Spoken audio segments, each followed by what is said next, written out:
cumpliendo la gran comisión de nuestro Señor Jesucristo de, por tanto, ir y hacer discípulos a todas las naciones, enseñándoles que guarden todas las cosas que os he mandado.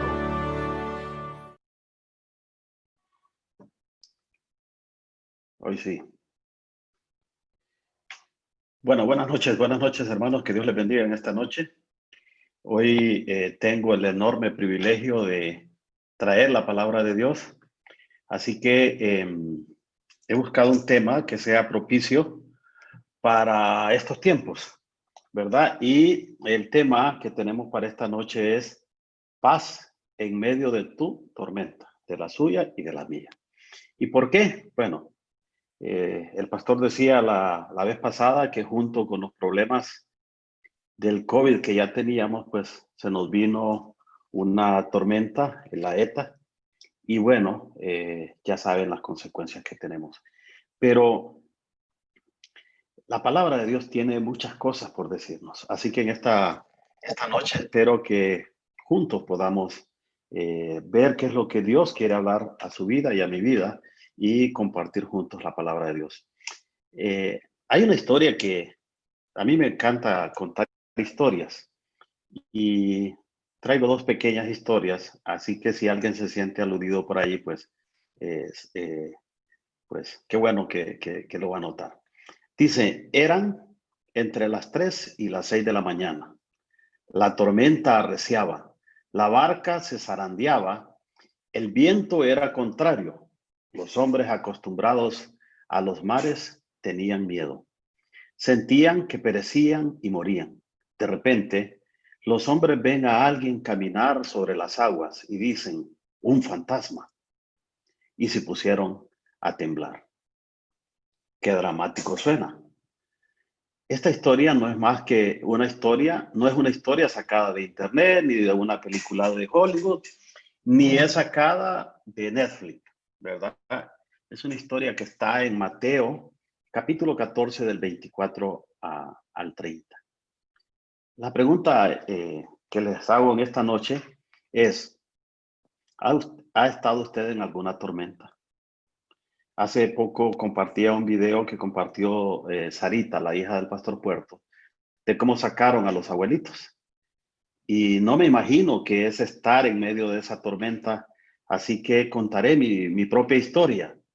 Y, y, y esta historia la comparto porque la viví con un amigo, mi mejor amigo, Marcelino, y la he escrito así. Cuando teníamos 12 años viajábamos al colegio, nos trasladábamos de una aldea que se llama El Terrero al municipio del Porvenir y lo hacíamos a pie o a pata, como dicen en mi pueblo, junto con mi mejor amigo Marcelino.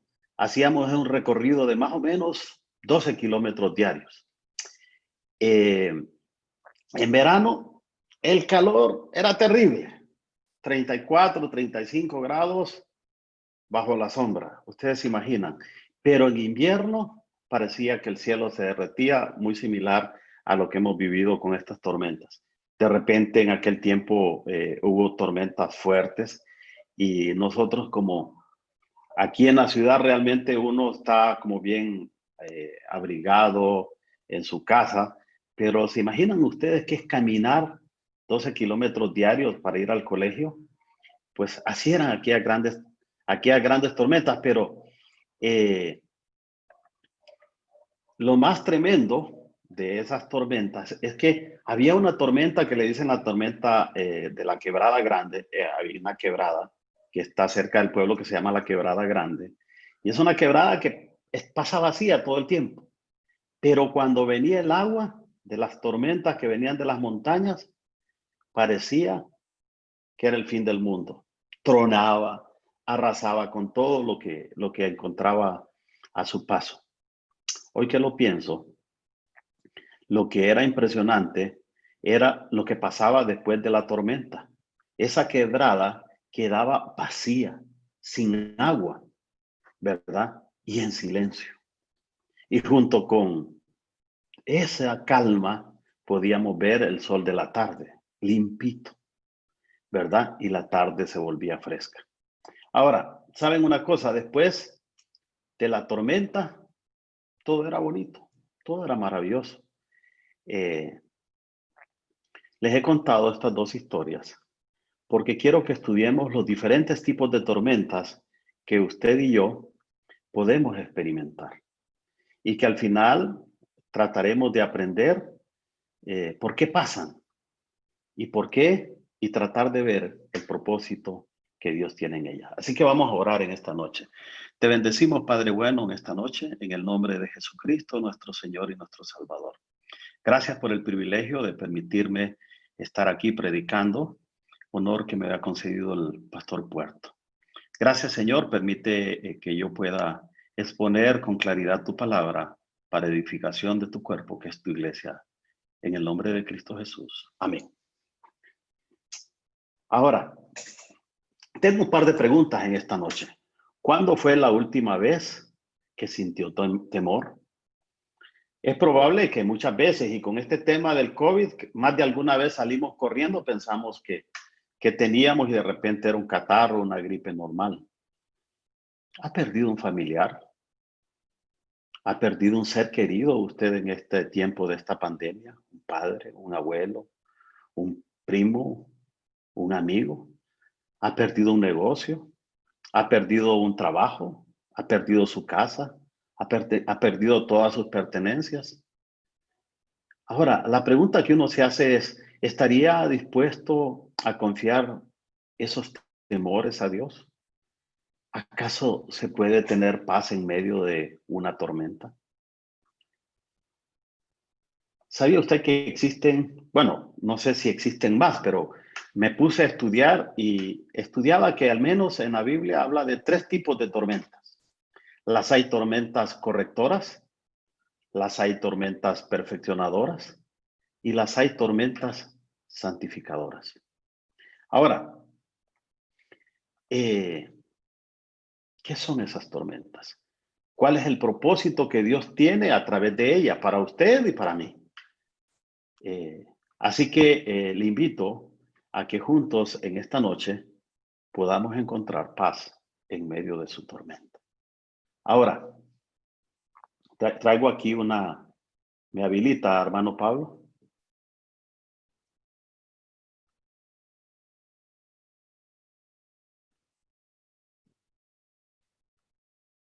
Gracias.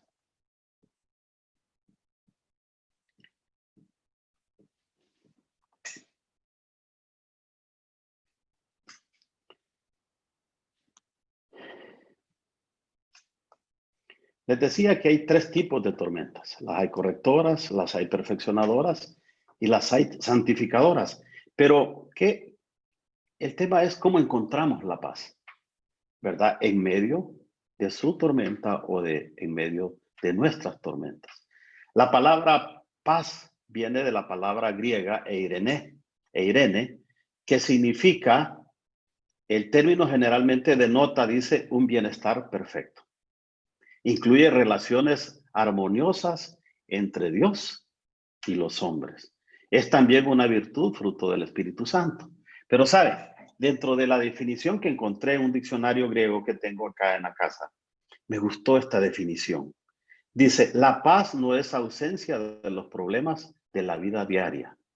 La paz es la suma del poder de Dios para enfrentar esos problemas. Se lo voy a repetir.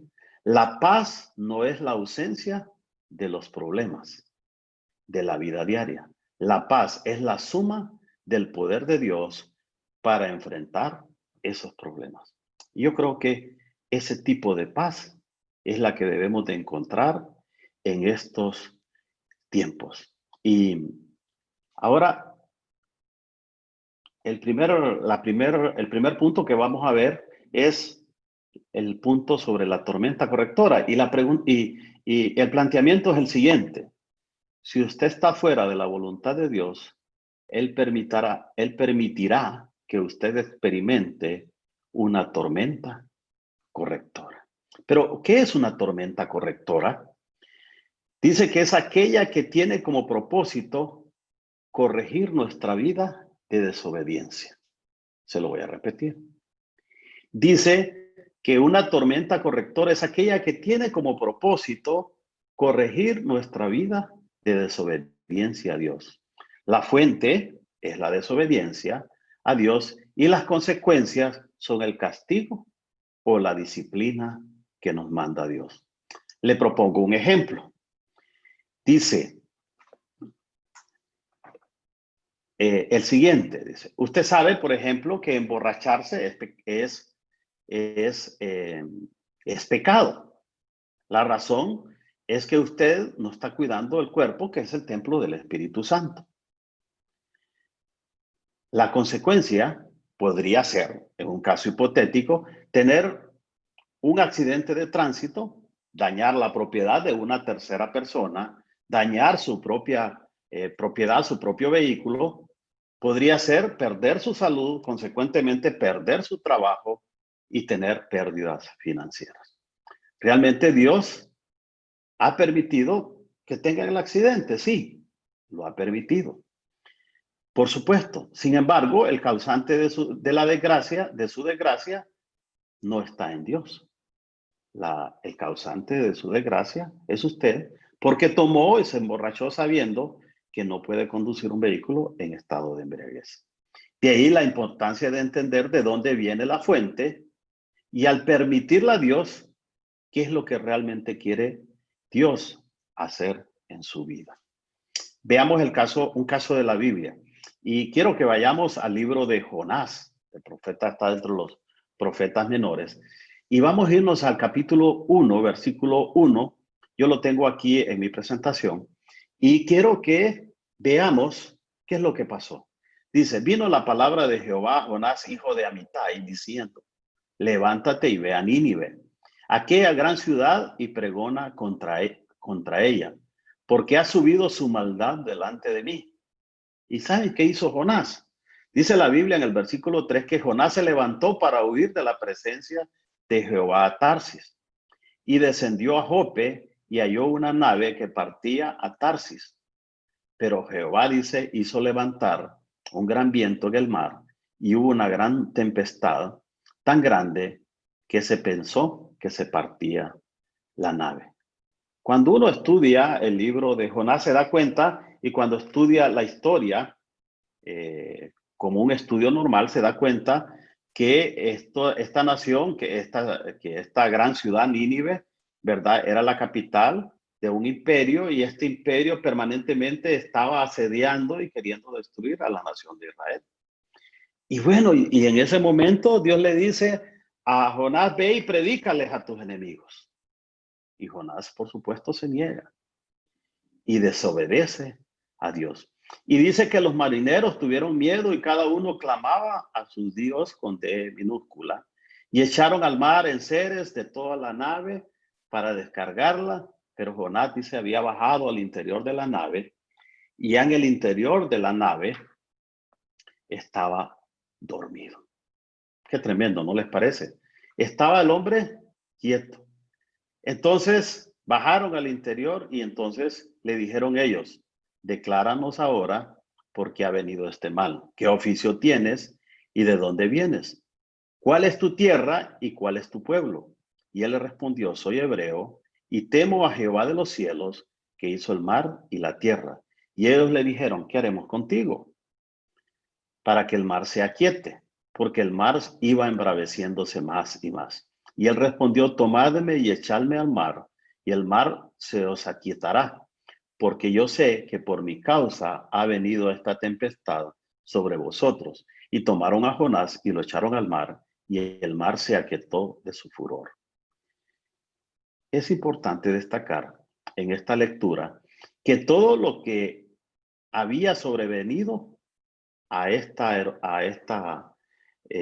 barco y a toda la tripulación y a todas las gentes que iban ahí, era como consecuencia de la desobediencia de Jonás y las consecuencias de ese pecado.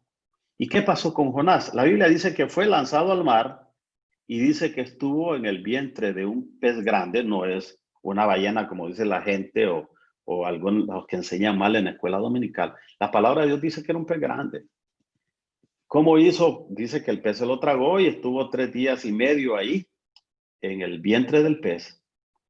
Solo Dios sabe cómo se puede sobrevivir ahí. Y después de eso salió. Ahora, como dicen por ahí, ¿cuál fue el primer acto? El primer acto fue la desobediencia de Jonás. ¿Las consecuencias cuáles fueron? Que fue echado al mar y fue tragado por un gran pez. Ahora vamos a ver el otro lado de la moneda. Y vemos al hombre obediente a Dios. La Biblia dice que Dios le habló a Jonás y le dijo que le predicara a Nínive sobre el pecado de esta nación. ¿Y qué pasó?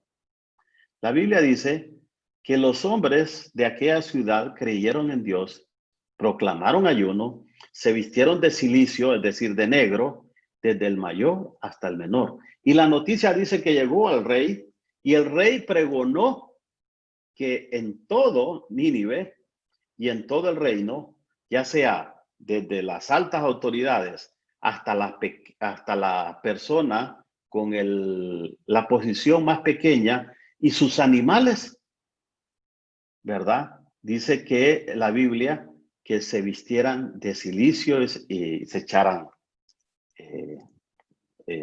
se vistieran de negro y se echaran sobre su cuerpo cal, no sé qué es lo que se echaba en ese tiempo.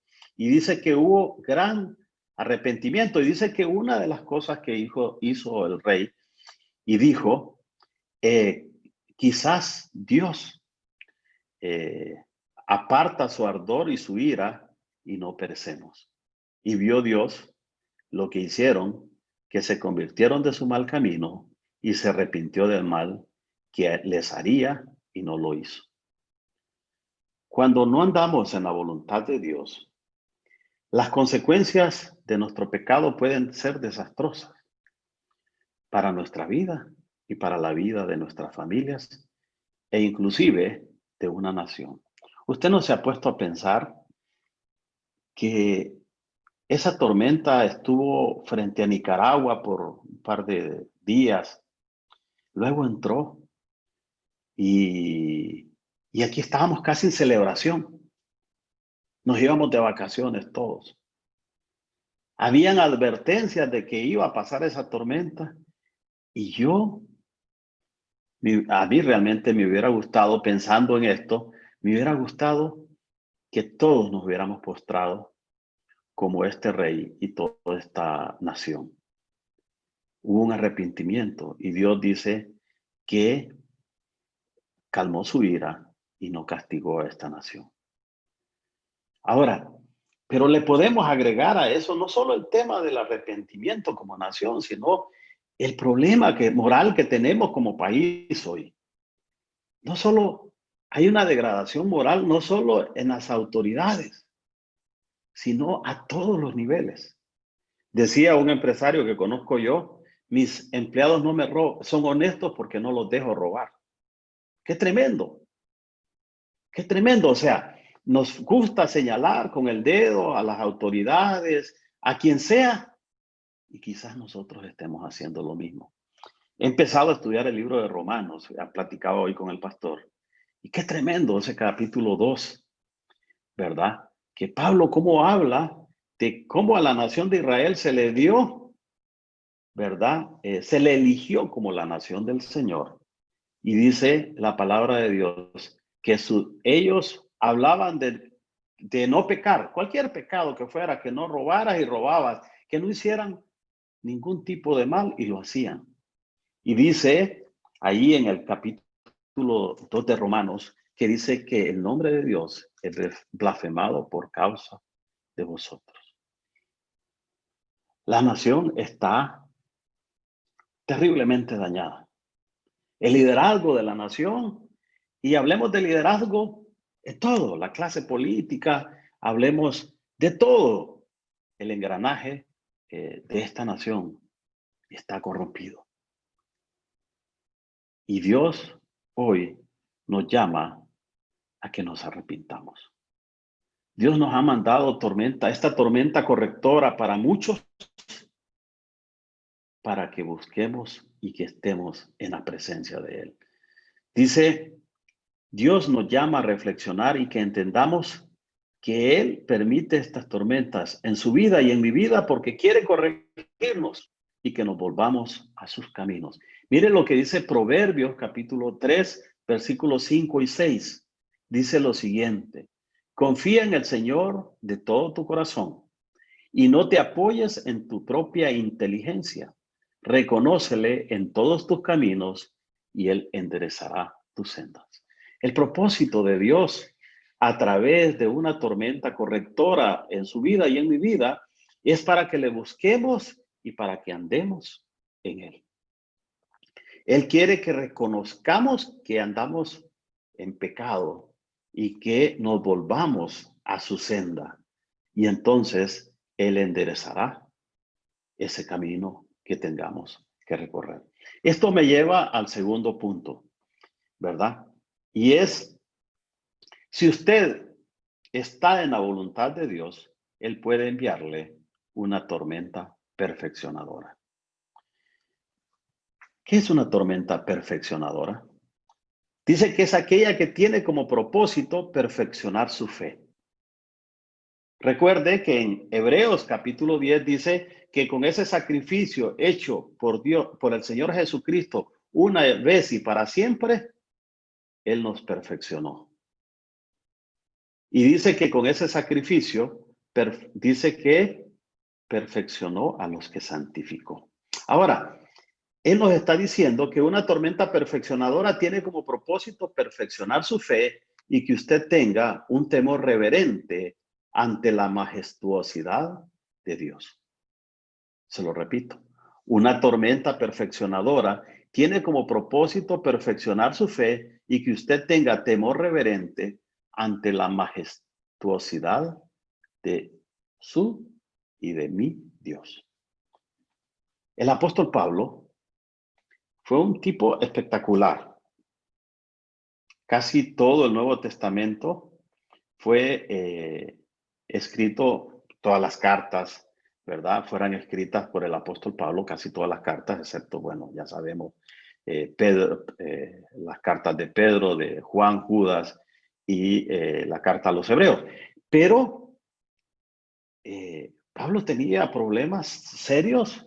Probablemente, no lo dice la Biblia, probablemente, acuérdese que Pablo fue un tipo muy estudioso. Dice que inclusive que estuvo a los pies de Gamaliel y en cuanto a la fe era fariseo y él entendía que todo lo que hacía, lo hacía porque él era un celoso de Dios.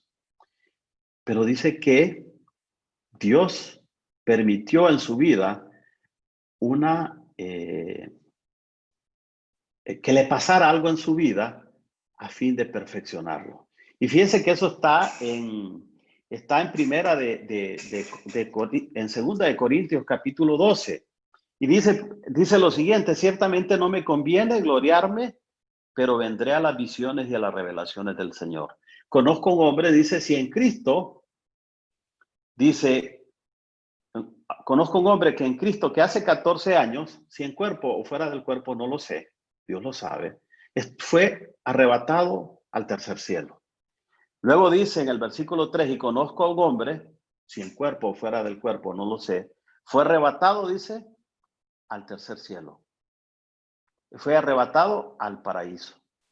Dice, donde oyó palabras inefables que no le es permitido a un hombre expresar. De tal hombre me gloriaré, pero de mí mismo no me gloriaré, dice Pablo, sino en mis debilidades. Sin embargo, si quisiera gloriarme, no sería insensato porque diría la verdad, pero lo dejo para que nadie piense de mí más de lo que ve u oye de mí. Y para que la grandeza de las revelaciones no me exaltasen desmedidamente, dice, me fue enviado un aguijón, un mensajero de Satanás. Dice, un mensajero de Satanás que me abofetee para que no me enaltezca sobremanera, respecto al cual 3 veces he rogado al Señor que me lo quite, y me ha dicho, bástate mi gracia, porque mi poder se perfecciona en la debilidad. Y dice Pablo, por tanto, de buena gana me gloriaré más bien en mis debilidades, para que repose sobre mí el poder de Cristo. Vean qué maravilloso. Pablo fue al tercer cielo. Pablo fue al paraíso. Dice que si físicamente fue o no fue, no lo sabe. Pero que él estuvo ahí. Y que pudo haberse gloriado de eso, dice que sí. Pero dice que no lo haría. Y dice que le fue enviado un aguijón, un mensajero de Satanás. Dice, el cual le rogó a Dios 3 veces y Dios, ¿verdad?, que se lo quitase. Y el Señor le dice, bástate mi gracia porque mi poder se perfecciona en tu debilidad. El caso de los apóstoles. Mateo 14, del 17 al 21, nos narra la historia que conté al principio. Jesús acababa de hacer un gran milagro, ¿verdad? Acababa de alimentar a 5,000 personas, incluir mujeres, niños y niños. Y solo necesitó 5 panes y 2 peces. Y dice la Biblia que sobraron 12 canastos de toda la comida después de que fue repartida y fue dado un canasto a cada discípulo, es decir, sobraron 12 canastos de comida. Pero dice que Jesús, luego de que hizo ese milagro, dice que enseguida hizo que sus discípulos entraran a la barca delante de él para que se fueran a la otra ribera, entre tanto que él despedía a la multitud, y después dice que subió a orar aparte a un monte que estaba cerca de ahí donde estaba, y oró ahí solo. Y ya la barca estaba en el medio del mar, y dice, azotada por las olas, porque el viento le era contrario. Mas a la cuarta vigilia, entre 3 y 6 de la mañana, Jesús vino a ellos andando sobre el mar, y los discípulos, viéndole andar sobre el mar, se turbaron diciendo, ¡un fantasma! Y dieron voces de miedo. Pero enseguida Jesús les habló diciendo, tened ánimo, yo soy, no temáis. Este yo soy es refiriéndose a que Él es Dios y que todos los elementos que hay que existen, están bajo su gobierno. Y cuando ellos subieron al barco, se calmó el viento. Entonces los que estaban en el barco vinieron y le adoraron diciendo, verdaderamente eres el Hijo de Dios. Lo que le sucedió a los discípulos no fue un error, ni algo que debía ser evitado. La tormenta no tomó por sorpresa al Señor Jesús. Él estaba orando, él vio la tormenta, pero él tenía el control sobre la tormenta, porque el plan de Dios era ensanchar a sus discípulos. Dice el Salmo 4:1, cuando estaba en angustia, tú me hiciste ensanchar. Ten misericordia de mí y escucha mi oración. Y justo eso pasó. Cuando los apóstoles ya no podían, apareció el Señor Jesús caminando sobre las aguas, y entrando en la barca se calmó el viento y los apóstoles le adoraron. Hermano mío, amigo que nos ve a través de Facebook Live o que está a través de Zoom, después de cada prueba, deberíamos de tener temor hacia Dios. Él es más temible que la tormenta misma. Necesitamos crecer en el asombroso reverente de la majestad y poder infinito de Dios. Dios permite tormentas en su vida y tormentas en mi vida porque quiere perfeccionarnos en nuestra fe. Él quiere perfeccionarnos como santos que somos apartados para Él. Él quiere que usted y yo confiemos y esperemos en Él. Recuerde que la fe es como un rollo de fotografías. Esta se revela en la oscuridad. Probablemente para los más jóvenes que están ahí, como Gadiel y todos los chicos que están ahí conectados, no sepan qué es un rollo de fotografía. Pero los que ya tenemos 50 y tantos años por ahí, pues antes las cámaras no son como ahora. Ahora agarramos el teléfono celular y ¡pum! Tomamos una foto, ¿no? Antes era un rollo, se tomaba la foto y iba a una película, eso se llevaba y se metían en un cuarto oscuro y ahí se revelaban. Pues eso es lo que nos está diciendo la palabra. Recuerde que la fe es como un rollo de fotografías. esta se revela en la oscuridad. El interés de Dios para su vida y para su vida, cuando permite que haya una tormenta en su vida y en mi vida, realmente Él quiere perfeccionarnos porque somos sus hijos y Él quiere hijos obedientes. Esto nos lleva al tercer punto. Y es, si usted está en la voluntad de Dios, ¿verdad? Él puede enviarle una tormenta santificadora. Ahora, ¿qué es una tormenta santificadora? Dice que una tormenta santificadora tiene como propósito santificar a los que Él perfeccionó a través de la muerte en la cruz. O sea, la tormenta santificadora tiene como propósito perfeccionar, santificar al que está perfeccionando. Todos estos puntos que hemos ido viendo tienen un propósito, tienen una secuencia lógica en Dios. Quiero contarle la historia y se lo escuché al hermano Omar, ¿verdad? Al pastor Omar.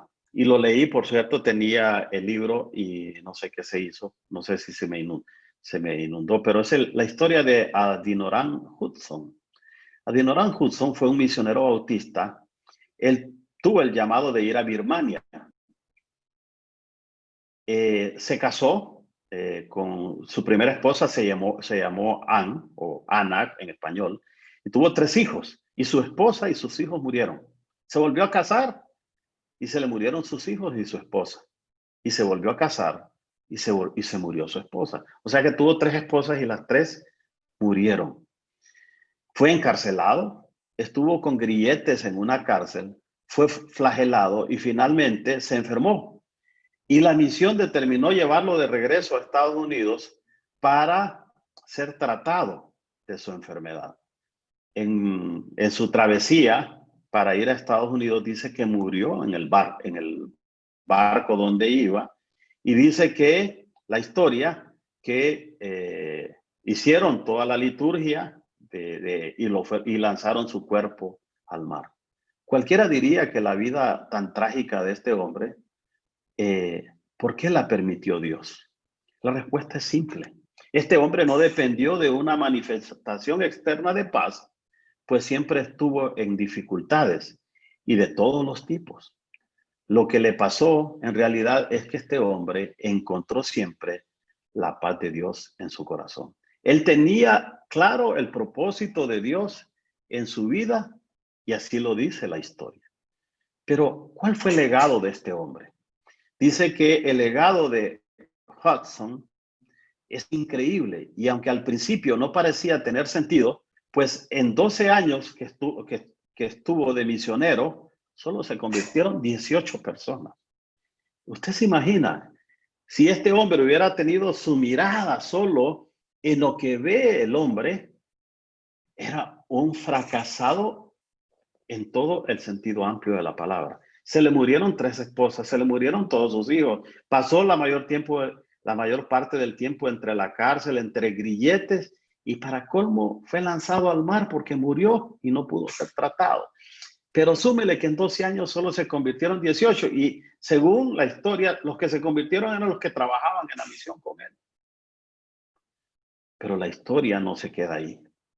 Dice que este hombre en esos 12 años pudo traducir la Biblia del inglés al birmano. Y hoy es conocida en Birmania como la Santa Biblia Hudson. Hay una festividad inclusive cristiana en honor a él por ser el pionero de la evangelización en esta nación. Birmania queda por la India, para que tengan una idea. Y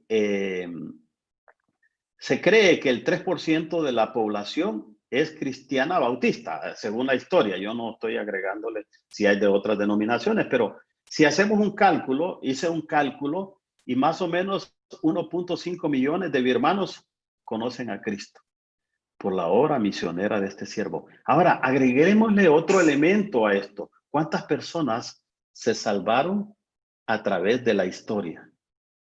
Se salvaron muchas. Probablemente, si hoy existe 1.5 millones, probablemente se salvaron 5 millones. Este hombre, cuando predicó, no se puso a sacar cuentas y dijo, en 12 años solo se convirtieron 18. En la iglesia a veces nos pasa eso. Nos encanta medir la obra en la iglesia de los pastores o de los líderes en función de cuántos se llena la iglesia. No vemos lo que Dios quiere mostrar. Si nosotros viéramos lo que nosotros queremos ver, como cuando vendemos, los que somos empresarios, todo lo medimos por ingreso, por rentabilidad. El reino de Dios no se mide así. El reino de Dios se mide de forma diferente. Si usted comete ese error de estar diciendo, en la iglesia éramos 20 y ahora somos 5,000, gloria a Dios por eso. Pero no mida la obra del Señor por las personas que asisten a la iglesia. Mida la obra del Señor en función de lo que Dios va a hacer. Este hombre, probablemente, uno no sabe si murió frustrado o no, pero el legado es lo más importante. El caso de Job. A mí me encanta cuando leo el libro de Job y leía el capítulo 13, versículo 1 y dice, he aquí, aunque él me matare, en él esperaré. ¡Qué convicción! He aquí, aunque él me matare, en él esperaré. Acabamos de ver la historia de un hombre que no está en la Biblia, de Adoniram Judson. Pero ahora veamos a Job. Y Dios nos dejó la palabra de Dios para que a través de ella entendamos y aprendamos. ¿Cómo llegó Job a esa conclusión? Es fácil cuando leemos el libro de Job, pero Job no había leído el libro de Job. Ahora imagínese el escenario inicial de esa historia en Job 1:2. En el capítulo 1 y en el capítulo 2 dice que subieron los hijos de Dios y entre ellos iba Satanás. Y Jehová dijo a Satanás, ¿no has considerado a mi siervo Job, que no hay otro como él en la tierra, varón perfecto y recto, temeroso de Dios y apartado del mal? Respondió Satanás a Jehová y dijo, ¿acaso teme Job a Dios en balde? ¿No le ha acercado alrededor y a causa de y a su casa y todo lo que tiene, al trabajo de su mano le ha bendecido, por tanto sus bienes han aumentado sobre la tierra? Y le dijo Dios, pero extiende ahora tu mano y toca todo lo que tiene y verás si no blasfema contra ti, le dijo Satanás, y en tu misma presencia. Este hecho se vuelve a repetir en Job 2:3. Y Jehová dijo a Satanás, ¿no has considerado a mi siervo Job, que no hay otro como él en la tierra, varón perfecto y recto, temeroso de Dios y apartado del mal, y que todavía retiene su integridad, aun y cuando tú me incitaste contra él para que lo arruinara sin causa? Respondió Satanás y le dijo, piel por piel, todo lo que el hombre tiene dará por su vida, pero extiende ahora tu mano y toca su hueso y su carne y verás si no blasfema contra ti en tu misma presencia. Job perdió en un abrir y cerrar de ojos su familia, su riqueza, su salud, sus amigos. ¿Y cuál fue la respuesta de Job para con Dios? Dijo, desnudo salí del vientre de mi madre y desnudo volveré allá. Jehová dio, Jehová quitó, sea el nombre de Jehová bendito.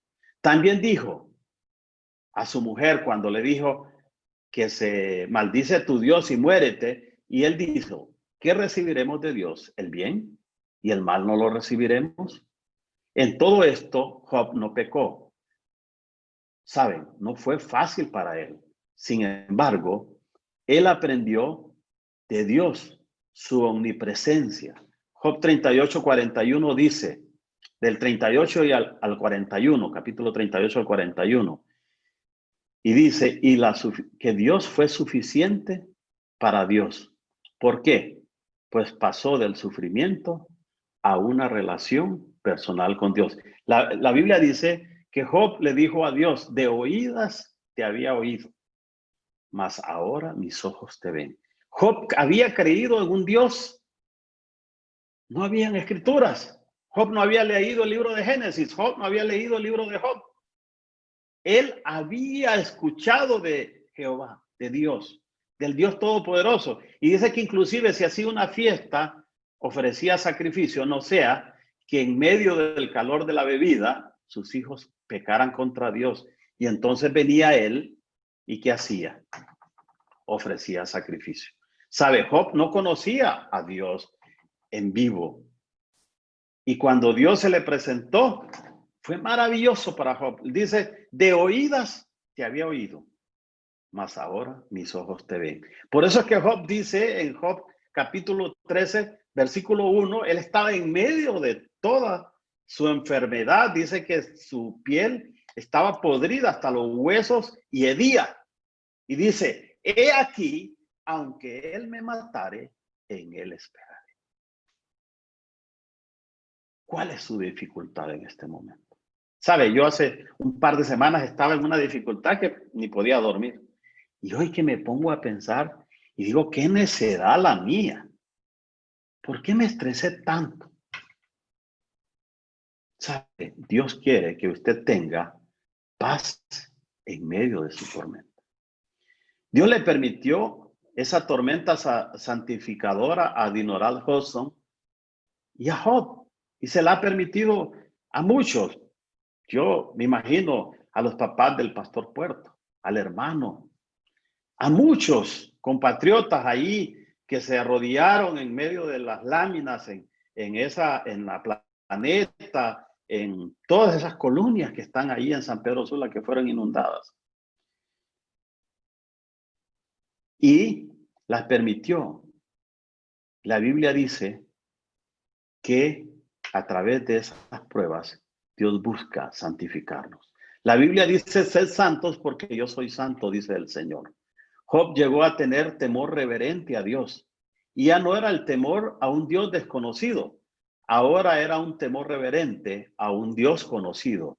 Y quien seguía considerándolo un varón perfecto y recto, temeroso de Dios y apartado del mal.